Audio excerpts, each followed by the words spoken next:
Hi everyone, অনেক দিন পর আবার চলে এলাম একটা লং ভিডিও নিয়ে। আর এই ভিডিওটা সবথেকে বেশি ইন্টারেস্টিং হতে চলেছে, কারণ যেইভাবে আমি এই লোকেশানে গিয়ে কাজটা করেছি সেটা আমার জন্য অনেকটাই চ্যালেঞ্জিং ছিল। হাতে ব্যাগ নিয়ে, ছাতা নিয়ে, প্লাস মোবাইল নিয়ে ভিডিও করতে করতে যাওয়া একটা বড় চ্যালেঞ্জ। তো আমি আমার লোকেশানে যাচ্ছি। এটা কিন্তু দেখে অনেকেই মনে করবে এটা একটা শ্যুটের লুক, বাট এটা কিন্তু কোনো শ্যুটের লুক ছিল না। এটা ছিল আমার ফ্রেন্ডের ডান্স প্রোগ্রামের একটা লুক। তো আমি চলে এসেছি ওর বাড়িতে। অনেক বৃষ্টির মধ্যে কিন্তু আমি এসেছি। তো তারপর ফাইনালি ওকে আমি কিছু ট্রানজিশন ভিডিওর জন্য পোজ দেওয়াছিলাম, বাট ঠিকঠাক কোনোটাই হয়নি। এত বৃষ্টির কারণে যে লেট হয়ে গেছে, যে ভিডিও বানানোর জন্য এক্সট্রা টাইমটুকু দরকার হয় সেটা একদমই পাওয়া যায়নি। দেন ওর উবেরের তো প্রচুর প্রবলেম করছিল। উবের তো কোনোভাবেই রিকোয়েস্ট অ্যাকসেপ্ট করে না বৃষ্টির সময়, জানো, একদম আমাদেরকে ডুবিয়ে ছেড়ে দেয়। তো শেষমেশ ইন ড্রাইভে, সেটা আমি পরে ভিডিও শেষের দিকে বলবো। তো কিভাবে কি শুরু করছি সেটা আমি তোমাদের সাথে শেয়ার করলাম। তো দেখো, ফার্স্টে ট্রানজিশন ভিডিও হয়ে গেছে। তো এখানে যেহেতু আমার এই লুকটা না আগে কখনোই ট্রাই করা হয়নি, সেই কারণে আমি ভেবেছিলাম কিছুটা শ্যুটের মতো করে আর ভিডিও করে তোমাদের সাথে জিনিসটাকে শেয়ার করব। তো সেই কারণে আমি রিং লাইট তো নিয়ে যেতে পারিনি, যেহেতু বৃষ্টিটা না হলে আমি ভেবে দেখতাম রিং লাইটের কথা। বাট বৃষ্টির কারণে তো একদমই কোনো চান্স ছিল না, যেহেতু স্ট্যান্ডটা ছোট, মানে ওটাকে ঠিকঠাক করে আবার গুছিয়ে রাখা যায়, সে কারণে আমি স্ট্যান্ড নিয়ে গিয়েছিলাম। আর দেন আমি আমার কাজটা কিন্তু শুরু করে দিয়েছি স্ট্যান্ড ঠিকঠাক অ্যাপ্লাই করে। আর ওকে ফার্স্টের দিকে দেখতে পাচ্ছ কিছু বুঝিয়ে দিচ্ছিলাম যে স্ট্যান্ডটাকে আর কি কানেক্ট করা আছে। তো ওটা একটা সুইচ টিপলে ওটা ভিডিও অন হয়ে যাবে, আবার সুইচটা আবার টিপলে ভিডিও অফ হয়ে যাবে। তো এইভাবে ওকে বলে বলে দিচ্ছিলাম। ও কিন্তু হেল্প করেছে আমাকে অনেকটাই। আর এই দিন কিন্তু ও আমার ক্লায়েন্ট ছিল, কোনো রকম মডেল ছিল না। বাট ও কিন্তু মডেলের মতো একটা ফেস, তো ওর ফেসে কিন্তু মেকআপ খুব ভালো করা যায়। অ্যাজ আ মডেল হিসেবে ভীষণ শান্ত মেয়ে। তো এখানে আমি করে নিচ্ছি প্রাইমার। ফার্স্টে কিন্তু কী কী স্টেপ দিলাম তোমরা আশা করি দেখেছো। আমি কথা বলতে বলতে হয়তো আমি বলতে পারিনি, স্কিপ করে গেছি। টোনার, ময়শ্চারাইজার, প্রাইমার অ্যাপ্লাই করে কালার কারেকশান করে নিয়েছি। দেন আমি এখানে ফাউন্ডেশন অ্যাপ্লাই করেছি। আর এখানে আমি দুটো ফাউন্ডেশন কিন্তু ইউজ করেছি, একটা রিকোডের ওই স্টোলডা শো, আর একটা কিন্তু এস অফ বেস।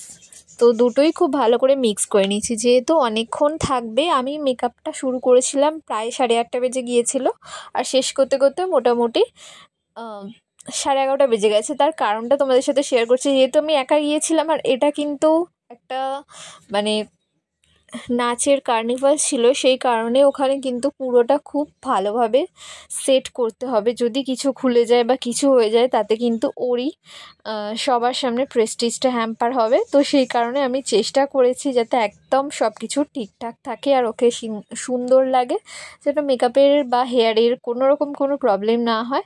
তো আর হ্যাঁ, এবারে কিন্তু যে শাড়ি ড্র্যাপিংটা ছিল ওটাও কিন্তু আমি ফার্স্ট টাইম নিজে আর কি ট্রাই করেছি, আর সেটাই তোমাদের সাথে শেয়ার করলাম।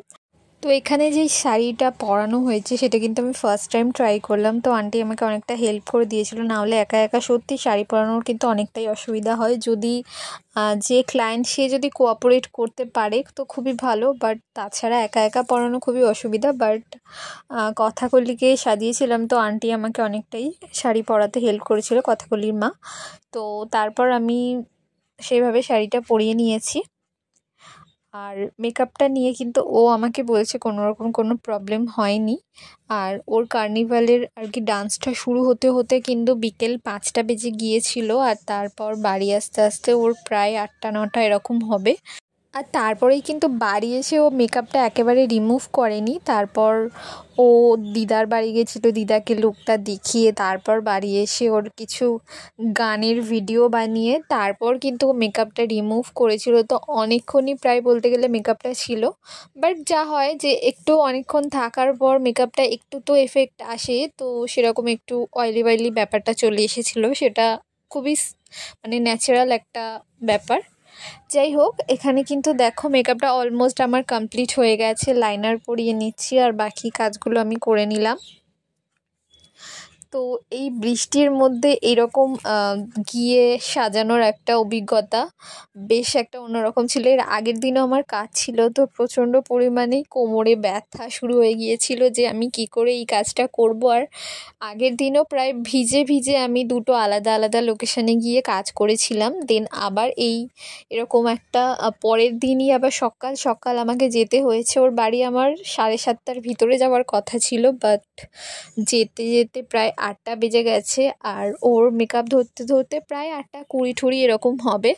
তো এরকম এতটাই দেরি হয়ে গিয়েছিল। আর তারপর আর কি, মানে আমি আমার মতো কাজ করছি, ও বসেছিল চুপচাপ। ও কিন্তু খুবই শান্তশিষ্ট একটা মেয়ে, কোনো রকম মানে আমি যেরকম করে দেবো ও সেটাকেই অ্যাকসেপ্ট করবে, কোনো কিছুতে প্রবলেম করবে না, এরকমই একটা খুব ভালো মেয়ে। তো সেইভাবে আমি মেকআপটা আমার মতো করে দিয়েছি। তো চেষ্টা করেছি প্রথমবারের মতো ভালো করার, নেক্সট বার করলে হয়তো আরও বেশি ভালো হবে। বাট আমার কাছে লুকটা কিন্তু বেশ ভালো লেগেছে। তোমাদের কেমন লেগেছে সেটা কিন্তু অবশ্যই তোমরা জানিও। আর আমার কাছে যারা মেকআপ, পার্টি মেকআপ বা ব্রাইডাল মেকআপ বা যে কোনো ধরনের মেকআপের জন্য যারা সাজতে চাইছো, তারা আমার সাথে কন্ট্যাক্ট করতে পারো। তো দেখো এখানে ওর ফেসটা কিন্তু অনেকটা ড্রাই লাগছিল প্রথমের দিকে, জানি না সেটা এসির কারণে কিনা বা অন্য কিছুর কারণে।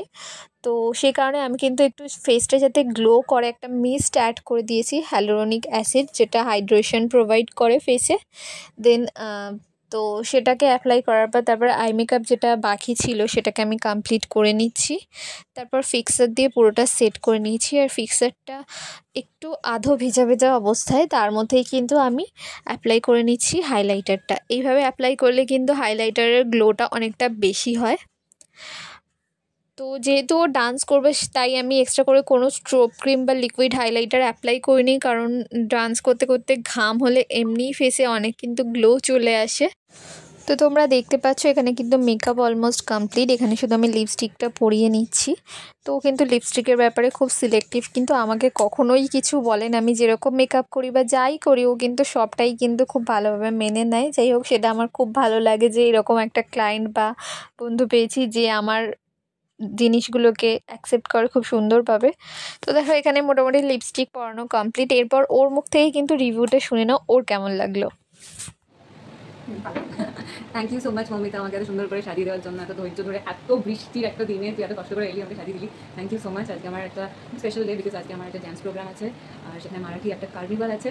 সেখানে আমার নাচের জন্য মমিতাকে বলেছিলাম যে আমাকে একটু সাজিয়ে দে সুন্দর করে। ও সেই সাত সকালে এসছে, একদম কী বলবো, কি আর তুই তো বুঝতে পারছি না কি, এত ঝড় বৃষ্টির মধ্যে সকাল থেকে রাত থেকে সে বৃষ্টি হয়ে যাচ্ছে, থামছে না, তার মধ্যে মেয়েটা এসছে ছাতা মাথায় করে, অনেকক্ষণ ধরে ধৈর্য ধরে আমাকে সাজিয়ে একদম রেডি করে দিয়েছে। এখনও বাড়ি যাবে। ওকে একটু রিভিউ দিতে বলিনি, নিজে থেকেই যাতে বাদ দিল। তো আমি ওর রিভিউর পরে কিন্তু আমি ওর ফাইনাল লুকটা শেয়ার করছি। আর এখানে দেখো নথ পরা অবস্থায় প্রথমে আমি ভিডিওটা করতে পারিনি, তারপর হঠাৎ ওর মনে পড়লো যে নথটাই তো পরা হয়নি। তো তারপর নথটা, মানে মারাঠি লুকের স্পেশাল কিন্তু নথ, এই নথটা না থাকলে পুরো লুকটাই একদম ইনকমপ্লিট।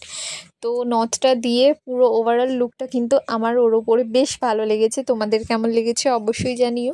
আর যারা যারা আমার কাছে বুকিং নিতে চাইছো ব্রাইডাল বা পার্টি মেকআপ বা যে কোনো ধরনের মেকআপের জন্য, তারা কিন্তু কন্ট্যাক্ট করতে পারো। ব্রাইডাল রিসেপশন অবশ্যই। তো এরপর দেখো ও কিন্তু প্রচণ্ড পরিমাণে বিজি হয়ে গেছে কিভাবে আর কি ক্যাবটা বুক করবে, কারণ কোনো ক্যাবের রিকোয়েস্ট অ্যাকসেপ্ট করছিল না। তারপর ফাইনালি একটা ক্যাব এলো, আর তারপর ওর গন্তব্যে এবং আমি কিছুটা দূর গিয়ে তারপর কিন্তু নেমে গিয়ে আমি আমার আবার গন্তব্যে পৌঁছে গেলাম। তো এই ছিল সেদিনের দিনটা। তো ভীষণই একটা অন্যরকম দিন, বাট ভালো ছিল। সবাই ভালো থেকো, টাটা।